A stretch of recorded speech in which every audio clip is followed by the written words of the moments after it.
Мгм. Ал енді записке басам, егер басылып жатса, ортаға чатқа жіберемін. Басылмаса, әркім өзінен көрсін. Так, қараңыздар. Ә, Ең бірінші сұрақ, сабақ қалай болды? Чатқа жаза беріңіздер мына жерге. Сабақ менің 3 күн өткенім қалай болды? Негізі мен бұндай сабақтарды бұрын өтетінмін. Қазір соңғы 1 жылда почти өткен жоқпын. Потому что мен мынандай дайын лекаламен мастер-класстар шығарып жүрмін. Дайын лекаламен шығарғаннан кейін былай пішу, тігу бойынша тегін сабақтар вообще өтіп жатқан жоқпын. Бұл аяқ астынан маған осындай идея келді. Бұрын бір модельдеу бойынша сабақ жасағанмын. Неге соны тағы да жасап көрмекшіге деген. Бұл жолы тоже 3 киім бердім сіздерге.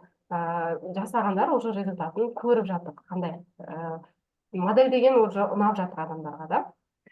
Енді ары қарай қалай болды, өздеріңіздің пікірлеріңізді жазыңыздар. Бұл мен үшін өте маңызды, потому что келесі жолы тағы да осылай жасайын ба, жоқ па? Бұл сіздердің маған жасаған кері байланыстарыңызға байланысты болады. Потом алдағы аптада, может, осы аптаның соңында жаңа мастер-класс тура мынау шапан ғой енді. Қысқа шапанның мастер-классын лекаламен бірге шығарғым келіп жатыр. Енді бағана ғой, лекаламен тіккен дұрыс па жоқ әлде өздеріңіз пішіп үйренгілеріңіз келеді ма деп.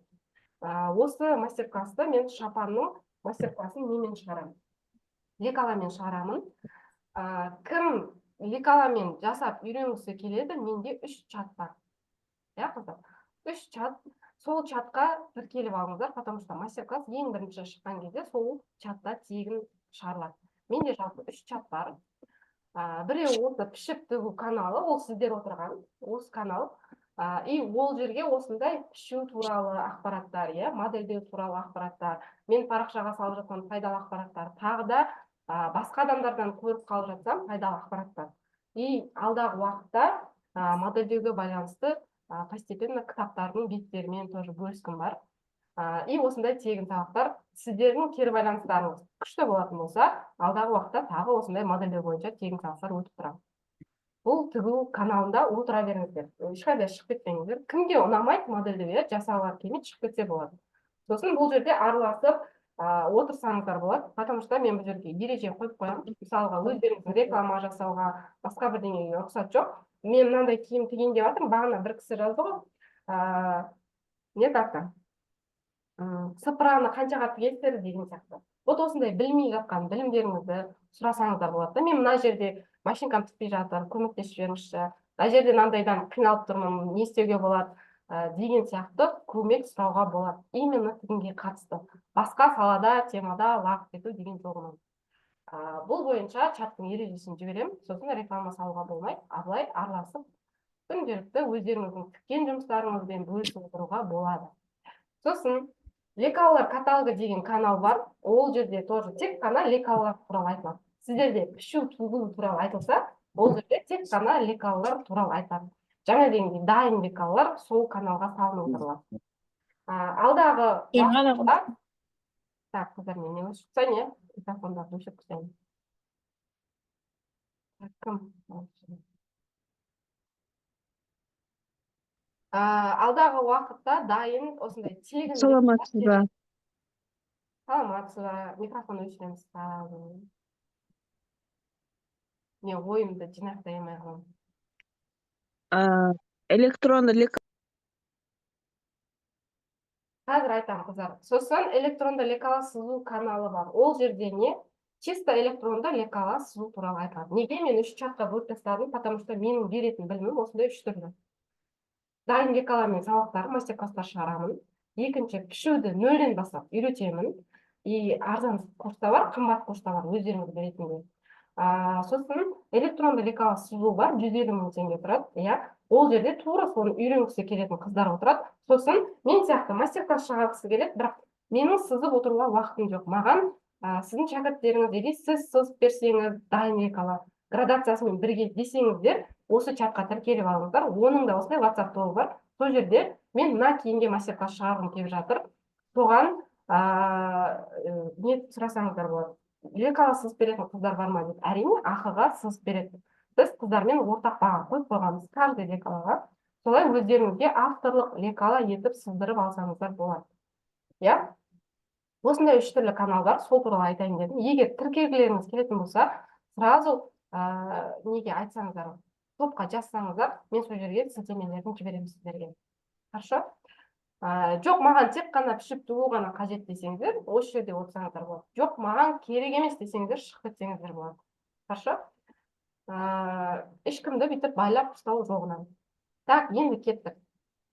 Алғашқы 3 орынға мен мынау 100 модель курсын беремін деген. Бұл жерде не бар? Бірінші сол туралы айтып кетейін. 100 модель курсының ішінде 50 киім тігу сабағы бар. Сосын осындай сіздер өткендей модельдеу сабағы бар. Сіздерден бір сабақ, осы соңғы берілген сабақ, сол модельдеу курсының ішіндегі сабақ. Вот, осы жерде өлшем алу сабағынан бастап, қайтадан сызба сызу бар. Сіздердің сызған сызбаларыңызда, ол мен бұрын бір 3-4 жыл бұрынғы пайдаланған сызба. Ол жерде 1-2 не бар, минус нәрсе бар. Оны мына жерге айтып керек емес шығар деп ойлап тұрмын. 1-2 ғана минустары бар, а так бәрі нормально. Без выпечки жасасаңыздар, лекала идеально шығады. Если выпечканы салсаңыздар, белі кішкене бритальный жабысып қалады. Соны ескертіп қояйын, иә? А так база өте күшті. Ал ол жерде кішкене формула көптеу сосын. Қазіргі менің методикамда 6 өлшемменен, өлшем алу сабағы сол үшін 6 өлшемменен и еще 10 ғана есеппен сызба сызылады. Өте оңай методика тоже. Жең сабағы ол жерде де бар. Мына жерде жең болды, иә, по-моему, или болмады ма? Точно білмеймін. Так, потом белбірме көйлек бар. Мына жердегі сабақтарды оқып шықсаңыздар болады, иә? Реглан жең пішу сабағы бар, рубашка сабағы бар, көйлектер, неше түрлі көйлектер бар, абайка бар, пальто бар, шалбар бар, костюм бар, иә? Киоты шалбар бар, барлығы бар. Даже куртка, рубашка кейден бар. Бомбер дейсіздер ма? Бомбер бар. Футболка дейсіздер ма? Футболка тігу. В общем, 50 киім тігу сабағы бар. Одан бөлек мен дайын базовый лекалалар сатамын. Неге? Потому что дайын базовый лекалалармен сіз заказға тігетін болсаңыз, оңай. Мысалға, 46 размер келді ма, сіз оның өлшемін алмай-ақ 46 размердің лекаласын аласыз да, шамалы модельдеу жұмыстарын жасап, ары қарай сыза берсеңіз болады, тігіп. Пішіп отыруға уақыт құртпайсыз былайша айтқанда. Сондықтан дайын лекалалар бар. Балалардың да, еркектердің де, әйелдердің де осындай базовый лекалалар бар. 100 модель курсының ішінде осы базовый лекалалар қосылады. Базовый лекалалар даусым естіліп тұр ма? Қыздар? Чатқа жазыңыздар, даусым естіліп тұр ма? Естіліп тұр. Иә. Сол лекалалар беріледі. Шалбардың лекаласы еще. Балалардың, әйелдердің, ерлердің шалбары беріледі. Потом оверсайз. Оверсайзды не үшін қостым? Потому что ол жерде капюшон болады, қалтаға болады, иә, и манжеттер. Беліне, етегіне деген сияқты. Оны кәдімгі тіке сызбағында манжеттеріне қоса беруге болады. Сондықтан оверсайз лекалар тоже қосылып беріледі. Еще бұған дайын лекалалар қосылып беріледі. Қандай лекалалар беріледі? Мен соңында айтамын, мына жерде фотосын қоймаппын. Сосын декабрьге дейінгі шыққан мастер-класстардың барлығына қатысады.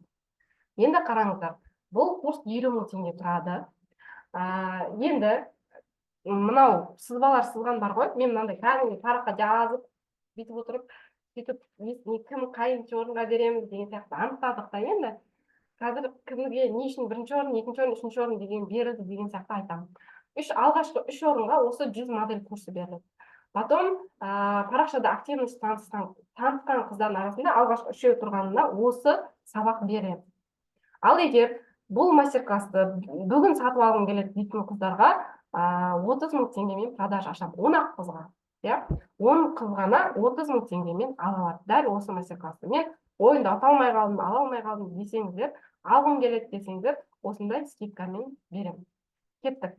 Ары қарай 4-ші орын мен 10-ші орын, короче. 4-ші орын мен 10-ші орын мына тапсырма орындаған қыздарға, және 4-ші орын мен 10-ші орын именно активность танытқан қыздарға беремін.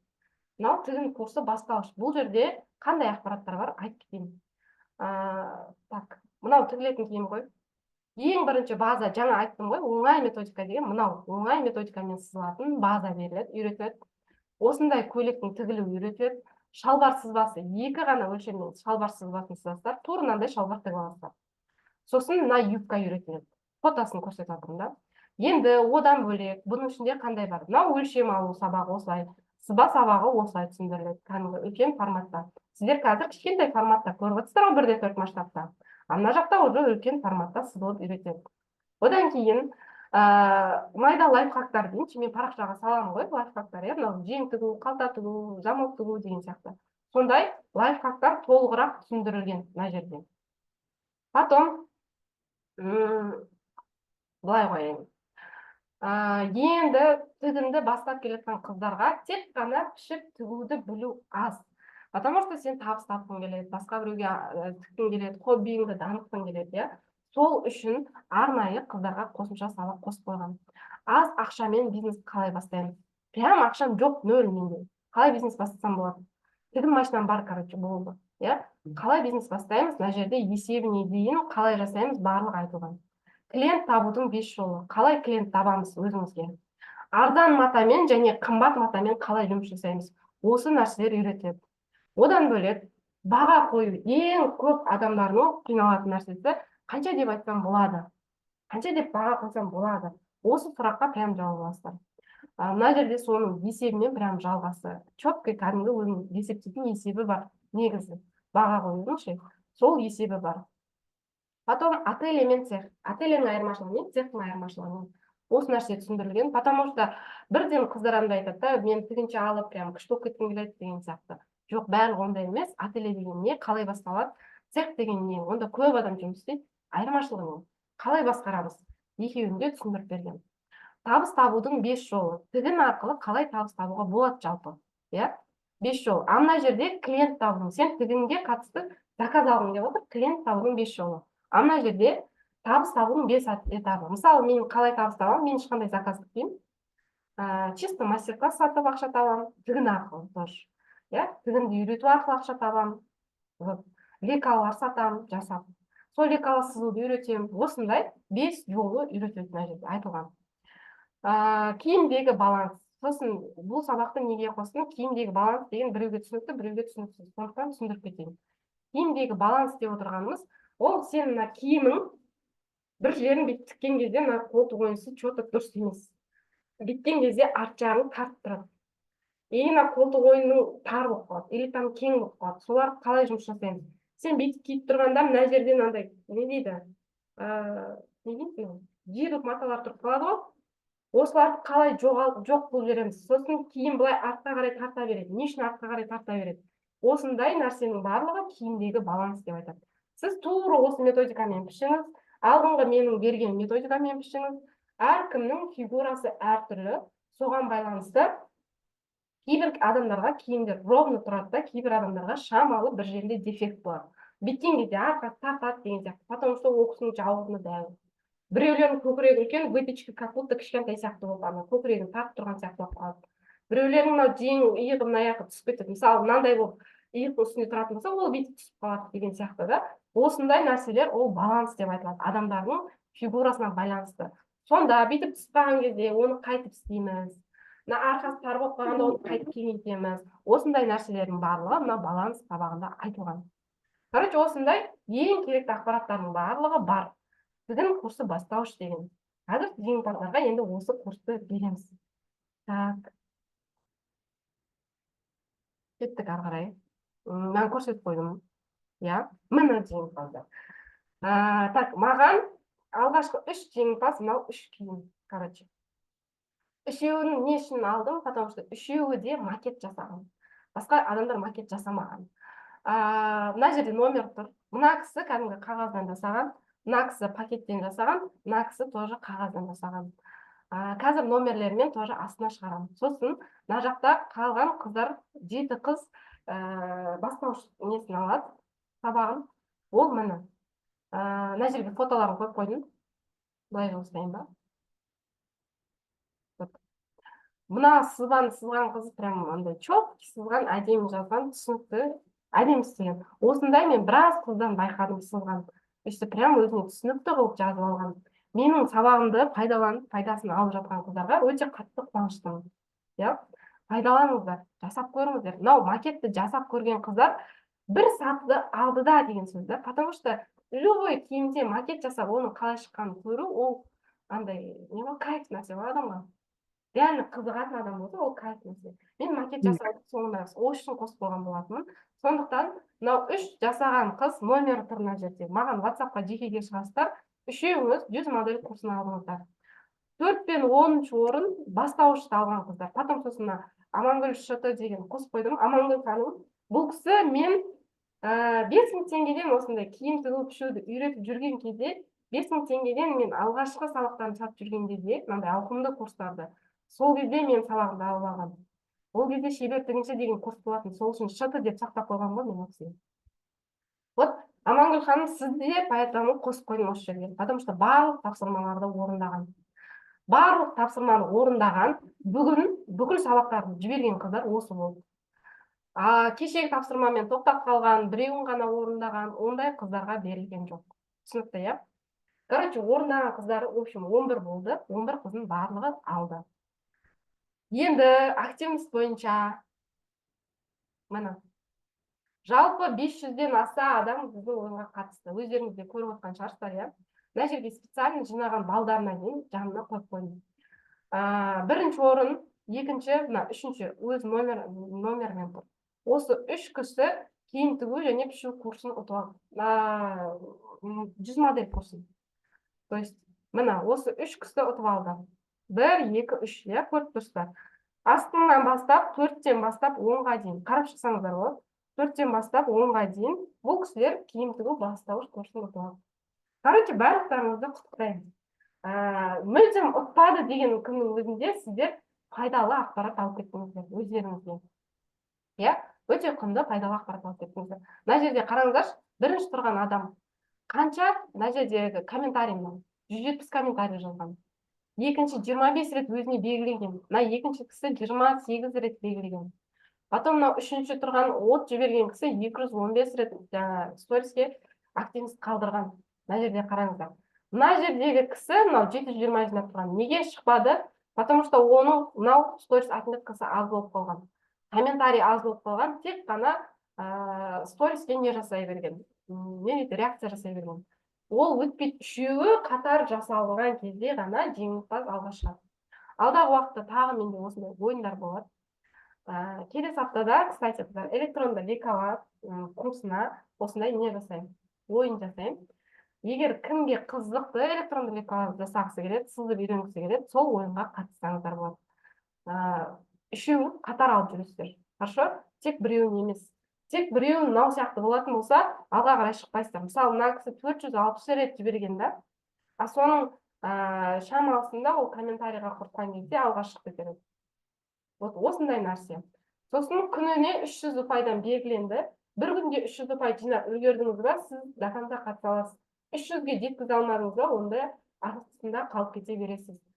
Түсінікті ғой, әр күннің ұпайы солай есептелмек негізі. В общем, ұтқан қыздарды шын жүректен құттықтаймын. Келесі, кеттік. Енді жаңа айттым ғой, тек 24 сағатқа мынау 100 модель курсын 30 000 теңгеге аласыздар. 50 түрлі киім тігу бар, базовый лекалалар беріледі. Еще жаңағы менің мастер-класстарым беріледі. Лекаламен шығарып жатқан. Декабрьге дейін мастер-класстарға тегін қатысасыздар. Так, келесі бастауыш курсы тек 24 сағатқа 3000 теңгемен тіркелесіздер. И плюс қалаған 2 мастер-классты қосып алсаңыздар болады.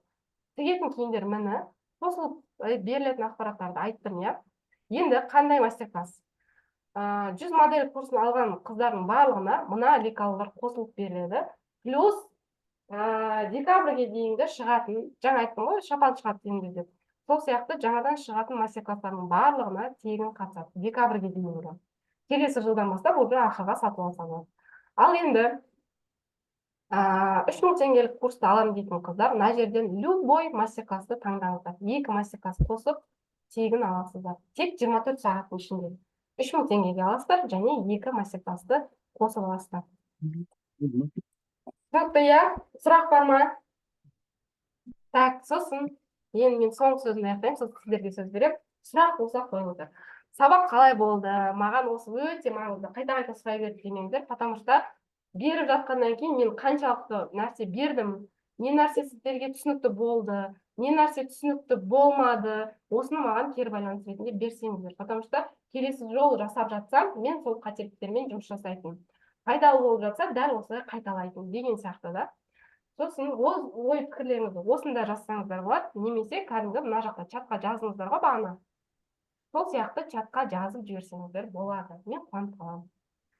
Ал давайте сұрақтарыңыз болса, сұраңыздар.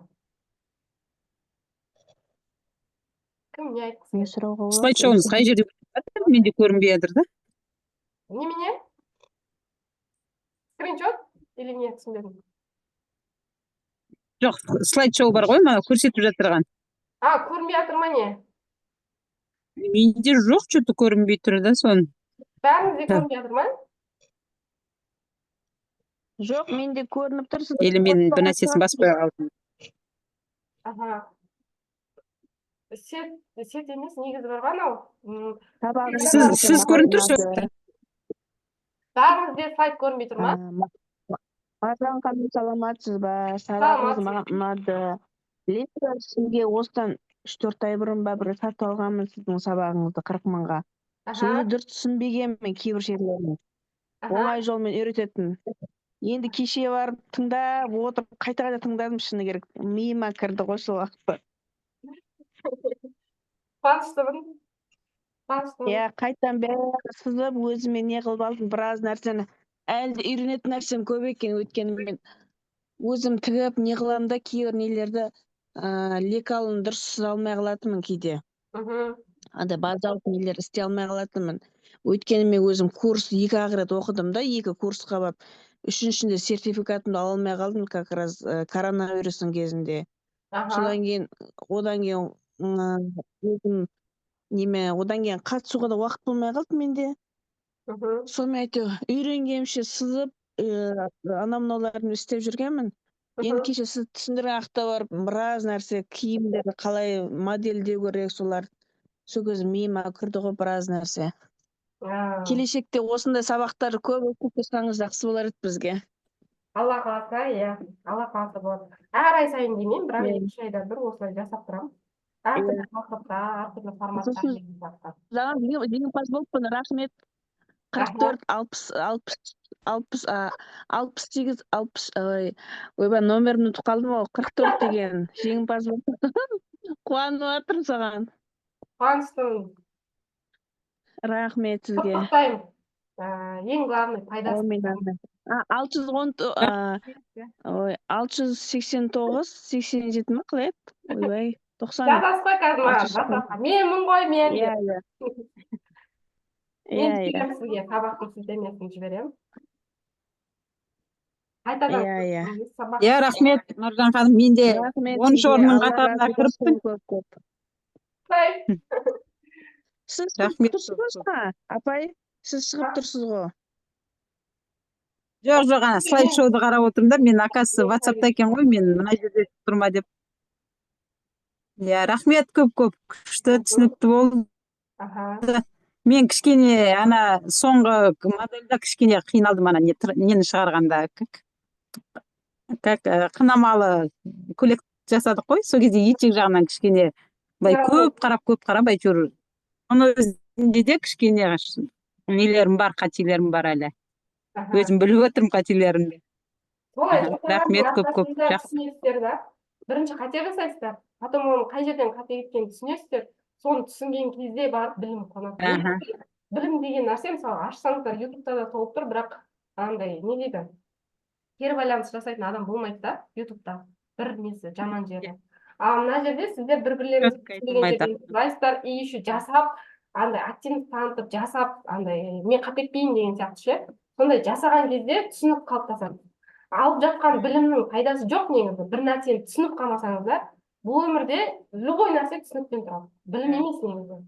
сіз түсінген кезде барып опа мынандай жасайды екен ғой деген идея келген кезде вот ең күшті нәрсе сол.